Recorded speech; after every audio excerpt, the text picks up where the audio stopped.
اللہ والوں کا جنہوں نے درود پاک پڑھا ہے ان کا کفن بھی میلا نہیں ہوتا۔ اور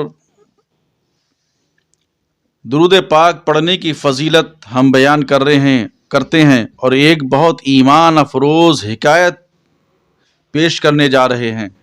آپ توجہ سے سنیے، تھوڑا سا وقت نکال کے ضرور اس کو سنیے گا، جس سے یقیناً آپ کے دل کی دنیا جگمگا اٹھے گی اور روح کو انشاءاللہ آپ کی تازگی ملے گی۔ یہی صاحب دلائل الخیرات جو میں نے پہلے بتایا کہ حضرت محمد بن سلیمان رحمۃ اللہ تعالی علیہ جو صاحب دلائل الخیرات ہیں، جب آپ کا وصال ہوا اور آپ کو مقام سوس میں دفنایا گیا تو آپ کی قبر سے مشک کی خوشبو آنے لگی۔ آپ خود سمجھ سکتے ہیں کہ حضرت سلیمان رحمۃ اللہ تعالی علیہ کتنے پائے کے بزرگ تھے کہ 70 سال کے بعد جب آپ کے جسم مبارک کو مراکش منتقل کرنے کے لیے قبر مبارک سے نکالا گیا تو آپ کا جسد پاک مکمل صحیح و سالم تھا۔ اللہ اکبر! جسم آپ کا کفن بھی میلا نہ ہوا۔ وصال مبارکہ سے پہلے آپ نے داڑھی کا خط بنوایا تھا۔ دیکھنے والوں نے دیکھا تو کہا کہ ایسا معلوم ہو رہا تھا گویا کہ آج ہی داڑھی کا خط بنوائے ہیں اور آرام فرما رہے ہیں، بلکہ کسی نے بطور امتحان آپ کے رخسار مبارک پر انگلی رکھ کر دبایا۔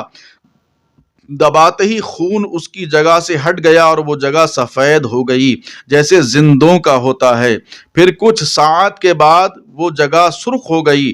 آخر حضرت کا وہ کون سا خاص عمل تھا جس کی بنیاد پر یہ کمالات ظاہر ہو رہے تھے؟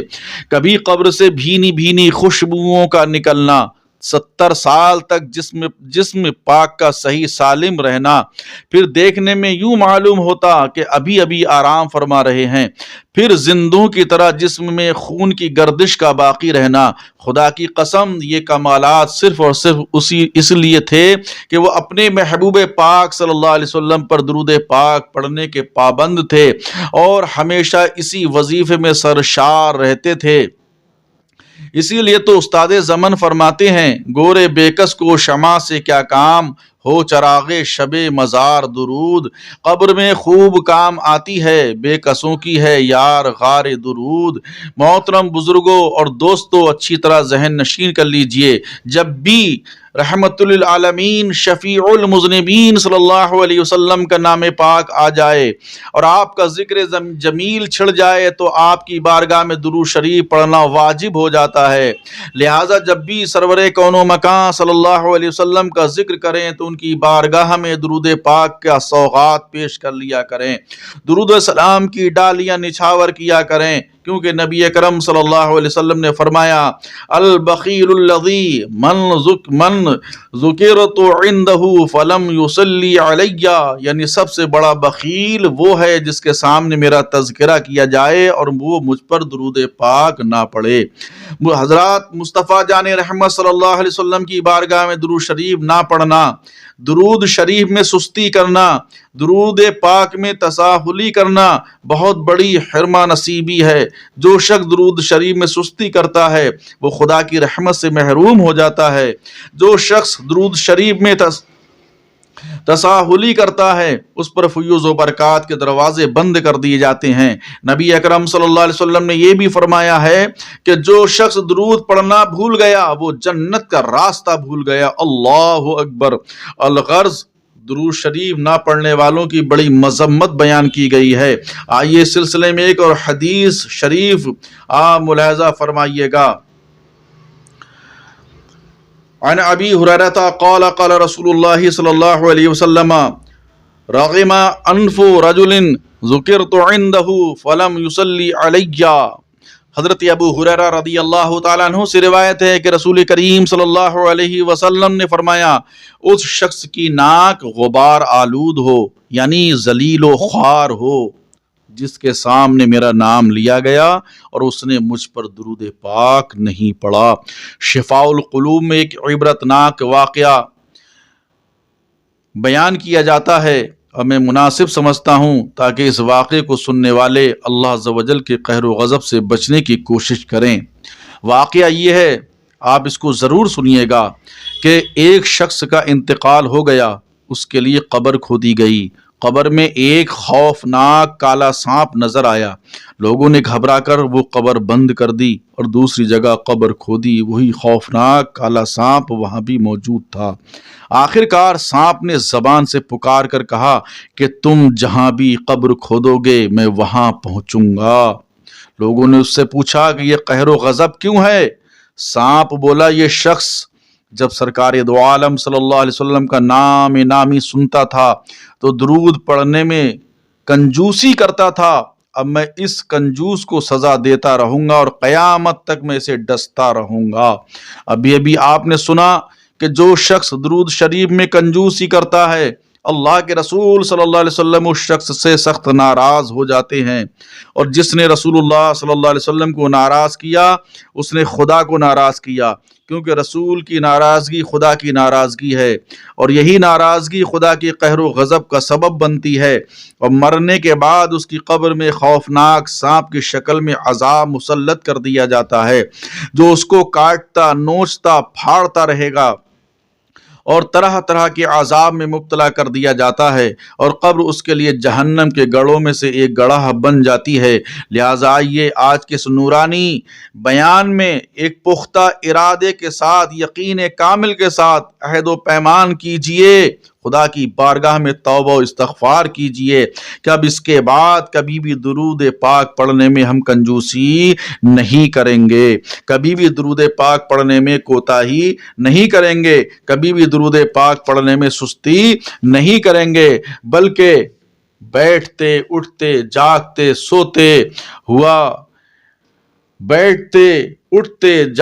سوتے ہوا الہی میرا شعار درود، شہر یار رسول کی نظر کروں، سب درودوں کے تاجدار درود، جان نکلے تو اس طرح نکلے تجھ پہ اے غمزدوں کے یار درود، دل میں جلوے بسے ہوں تیرے لب پہ جاری ہو بار بار درود۔ اس واقعے کو بھی ذہن نشی کیجئے تاکہ آپ کا دل ہمیشہ درود پاک کی برکت سے زندہ رہے، درود کے ذکر سے زبان میں مٹھاس پائی جائے۔ ایک شخص بڑا متقی پرہیزگار تھا، صوم و صلات کا بھی پابند تھا، مگر درود پاک پڑھنے میں سستی کرتا تھا۔ ایک روز سویا ہوا تھا، نیند سے آنکھیں بند تھیں، خواب میں اسے ایسا محسوس ہوا کہ وہ مصطفیٰ جان رحمت صلی اللہ علیہ وسلم کو دیکھ رہا ہے، مگر سرکار اقدس صلی اللہ علیہ وسلم اس کی طرف نظر رحمت نہیں فرما رہے ہیں۔ وہ شخص نظر الالتفات کے لیے بار بار کوشش کرتا رہا، مگر پھر بھی نبی اکرم صلی اللہ علیہ وسلم کی توجہ کرم سے محروم رہا۔ بالا آخر وہ شخص گھبرا کر بارگاہ رسول صلی اللہ علیہ وسلم میں عرض کیا، یا رسول اللہ صلی اللہ علیہ وسلم، کیا آپ ہم سے ناراض ہیں؟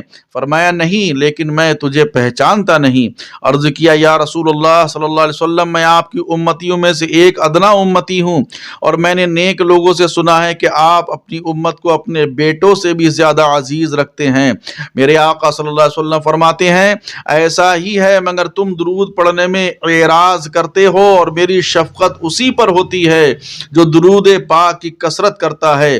جب وہ شخص بیدار ہوا تو اسے درود پاک نہ پڑھنے کا بڑا احساس ہوا، چنانچہ اسی روز سے درود پاک پڑھنا اس نے شروع کر دیا، حتیٰ کہ قسمت نے انگڑائی لی۔ ایک دن پھر اسے خواب میں رسول کریم صلی اللہ علیہ وسلم کی زیارت نصیب ہوئی تو نبی اکرم صلی اللہ علیہ وسلم نے فرمایا، اب میں تمہیں پہچانتا ہوں اور قیامت کے دن تمہاری شفاعت کا ضامن بھی ہوں۔ سبحان اللہ۔ جو خیال آیا تو خواب میں وہ جمال اپنا دکھا گئے، جو خیال آیا تو خواب میں وہ اپنا جمال دکھا گئے، وہ مہک ہے لباس میں کہ مکان سارا بسا گئے۔ دعا کیجئے کہ درود کی برکت سے اللہ تعالیٰ خواب میں ہم سب کو دیدار حبیب صلی اللہ علیہ وسلم نصیب فرمائے، آمین۔ یہ سچ ہے کہ ہم اس لائق نہیں ہیں، مگر برستا نہیں دیکھ کر ابر رحمت، بدوں پر بھی برسا دے برسانے والے، کہاں تقدیر ہے میری کہ میں پہنچوں مدینے تک، کہاں تقدیر ہے میری کہ میں پہنچوں مدینے تک، الہی خواب ہی میں شاہ کا دیدار ہو جائے، توسل ہر نبی کا ہر ولی کا اے مہ بطحا، توسل ہر نبی کا ہر ولی کا اے مہ بطحا میرا سینہ تیرے جلووں سے پر انوار ہو جائے۔ اللہ رب العزت ہمیں زیادہ سے زیادہ نبی کریم صلی اللہ علیہ وسلم سے محبت کرنے کی توفیق رفیق عطا فرمائے۔ استغفر اللہ ربی من کل ذنب واتوب الیہ وآخر دعوانا ان الحمد للہ رب العالمین۔ آپ ہمارے چینل کو سبسکرائب کریں، شیئر کریں، لائک کریں، بیل آئیکن کا بٹن دبانا نہ بھولیں تاکہ آنے والی ویڈیو آپ تک پہنچتی رہے۔